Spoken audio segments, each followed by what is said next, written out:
Чемпиондардың лигасы. Бұл Чемпиондар лигасы. 4-ші тур. Шолу кеттік.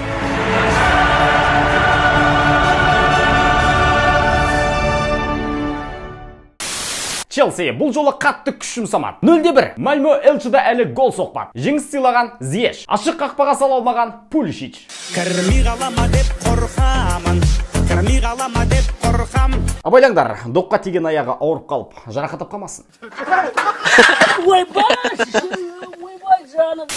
Бургерлер. Вольсбург, Зальцбург. Жаңа бапкер Флориан Кофельдтің Элчедағы алғашқы жеңісі. Ал жалпы 2 ойын, 2 жеңіс.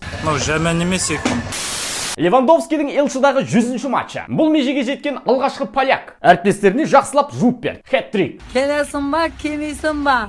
Қашанғы күте беремін мен. Элчеда 100 матчта ол 81 гол соққан. Соңғы 8 кездесуде 13 гол. Ал жалпы осы маусымда 16 ойында 22 гол. Машина. Бавария алғашқы 4 ойында 17 гол соғып, ПСЖ рекордын қайталады. Лева пенка салғанда тіпті жаңартатын еді. Короче, Бавария Элче топтық кезеңінде 26 матч бойы жеңілмей келеді. Және оларды плей-оффқа өтуімен құттықтаймыз.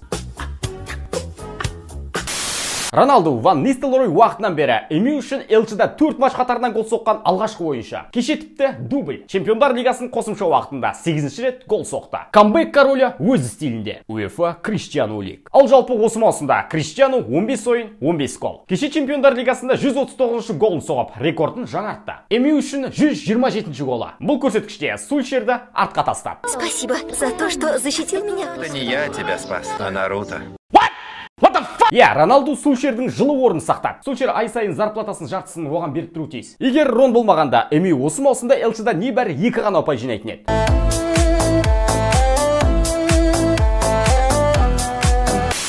Сары сүңгуір қайыққа мінем деп жас балдар суға батты. Вильяреал Young Boys 2-0. Жас баланың тірлігіме айналыспаш, аш бала бізден аррақ ойнаш.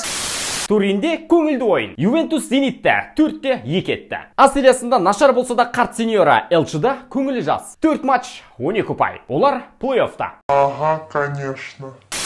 Испаниялық клубтарда жаңа ғасырда Динамо Киев әлі жеңіп көрмеді. Фати Барсаға жеңіс алып берді. Соққан голын Агуэроға арнады. Человек-паук geldi.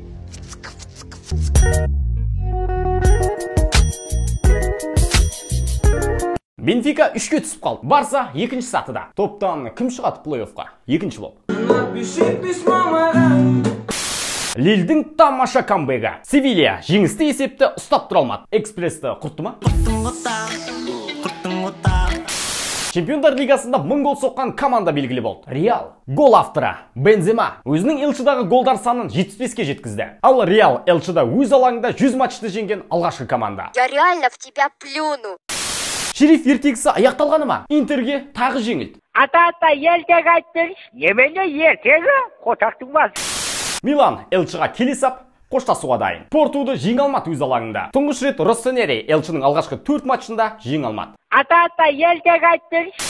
Алғаш рет мансабында Трент Элченің 1 матчында 2 ассист жасады. Атлетико 2-ші матч қатардан қызыл қағаз алды. Мане Ливерпуль үшін Элчеда 21-ші голын соғып, Жерардпен теңесті. Қысқасын айтқанда, Ливерпуль 2, Атлетико 0. Не болды? 2-1 болды. Ливерпуль жеңіліссіз сериясын 25-ке дейін жеткізіп, клубтық рекордын қайталады. Клуб Ливер тізгініндегі 200-ші жеңісін тойлады. Олар плей-оффта. Айтпақшы, осы матчты стадионнан Фернандо Торрес тамашалапты. Қызық, кімге болит етті? Ақта, пауэрлифтингке. Еуропа лигасына жолдама үшін топтағы таласта Спортинг озық. Бешикташ нокаутта. Бесік жыры керек.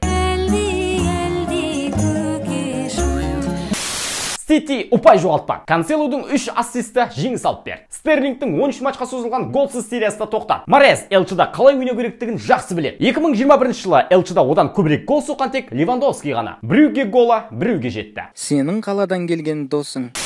Төрешілер құртты ма, құртпады ма маңызды емес. Аякс тағы да жеңді Дортмундта. 18-19-дағы сценарийді қайталайын деді. Олар 1-8-де. Слабасам сыргим. Вейналдум жеңіп ПСЖ тең түскен матч. Месси ойынға қатыспады. Өтіп күлме шыңғыл. Жоқ шыңғыл өтіп күлме. Міне достар, 4-ші турға шолу аяқталды. Қай матч, қай есеп таң қалдырды. Қай команда үміт ақтамады. Пікірге жазыңыздар. Кімдер топтан шығады? Оны да жаз. Келесі кездескенше. Сау. Айтпақшы, Хави келді ғой. Қашан кетеді дейсің бе?